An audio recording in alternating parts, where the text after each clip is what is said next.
Well, among the IH collectors, some of these guys have such a great reputation. They've done so much work with tractors, and Danny Anderson from Minnesota is one of those guys. Whereabouts in Minnesota? Pine Island. Pine Island. Just north of Rochester, south of the Twin Cities, about an hour. Give us quickly the thumbnail sketch of your history. How did you fall in love with the IH brand? I grew up on IH, and then as a kid, all our neighbors had IH, and then there was a few of them other colored tractors, yellow wheels. Right. In the fall of 1980, I started at IH at our dealership in our hometown, and then it just went on from there and got really involved. What all did you do at the dealership? I started out just as a clean up equipment, setup, help do some setup, and then I started painting tractors in 1981, and then worked in the shop, and then just worked my way up, and then in 1990 I moved to Minnesota and worked out of Zumbrota, Minnesota at the Case IH dealership there, and then I left there in 1997, and then I owned an RPRU dealership for 10 years. Oh, really? And then I sold that 10 years later, and then I kind of semi-retired a little bit, I guess. Speeded up, so slowed down, and then I work out of our shop at home. You have a lot of history with this red brand. Pretty much, yeah. Let's talk about this tractor specifically, and it's a historic piece. Yeah. So International Harvester, what you're looking at here, International Harvester had this tractor built at the time of the merger in 1984. So after the merger, they loaded these tractors up out of Hinsdale Engineering, because these tractors were scheduled to be released in the fall of '85 at the Farm Progress Show with the full 18-speed power shift. So after the merger, they wanted this tractor, but they had to redesign it. So they loaded these and hauled them up to Racine, and they hauled these up in van trailers, and they took these in the shop at Hinsdale, and they cut these axles off with a cutting torch. And my old boss worked out of there, and he actually watched this happen.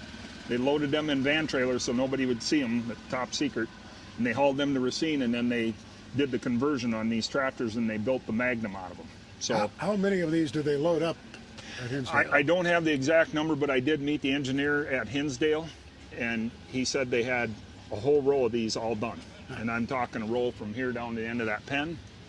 I don't know the exact number, but there was a lot of them. They had them done. Transmissions were all built, ready for production.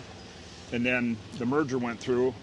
So if anyone owns the first year Magnum tractor, if you look at the exhaust pipe over on the right-hand side, they come out flat, and then the pipe goes up. And the serial number plate on the tractor inside the door is raised like a braille. Sure. Those are the first year tractors. So if you look at those, all the IH numbers are all over the transmission housings, because obviously Case IH wasn't going to reinvent the wheel. They just used what they had. So they used the power shift. IH had this cab completely done, okay? Everything. They used the dash out of the 94 series tractor, and then the rooftop, they redesigned that, and then they took away the front. They made new side frames, put 8.3 Cummins in there, and then they redesigned the 94 series case hoods and built the Magnum hoods. So that's how this all came about. They used the case bar axles in the back and used the cast wheels off the case tractor. There was some. Yes, it's kind of a hybrid tractor. It is a hybrid. The Magnum is a hybrid, but it came from this right here. This is what they had built at the time. Danny, isn't it hard to imagine any other color paint? I don't. I mean, you can look at all sorts of different shades, and like I used to tell guys when I was in sales at Case IH, I said, doesn't matter. We cut your finger, we all bleed red, and there it is. And the stories that are told of that pivotal decision. Yeah. You know, and the emotion that went into that, and how strong the feelings were. Well, and if you see the people, all these guys that walk up to me here, every Red Power I've had this at since 2009, the people that walk up to me all day long and go, could you imagine if International Harvester would have got this tractor out, it would have saved the company. Yeah, and they were this close. Point. That's right. It was, yeah. This pays tribute to that engineering center too. Of course, you know, it is. And they just closed Hinsdale Engineering Burr Ridge on December 31st of this year, or past 23. I just went by a few weeks back. I often stayed in a hotel near there when I was flying out of Chicago, and it was always fun to run into some of the guys from the Hinsdale Center. And you think of Burr Ridge and the history that came out of there and the test track and all of the equipment designed there over the years, right, Danny? And they started, that facility opened in 1959. One of my friends worked there his whole career. And he, you know, I've toured there. I've been there 3 or 4 times now. And but the work was done on that farm, which was a Hinsdale address. Correct. Long before that. I think he said there was 440 acres there or something like that. Yeah. It was over 400 acres originally. And you look at the value of that real estate, when you look at how close it is to downtown Chicago, I guess you can understand the need to consolidate facilities and in today's corporate world. Radio stations are doing it too. You know? Yeah. Well, it's just sad to see the place close because it's been is. open since #59 and now they're closing it. And we were trying to set up a deal to go in there and preserve that history, but we kind of got shut down on it. We wanted. I had some of the engineer guys wanted to come in and we were going to talk about the history of Hinsdale. You know.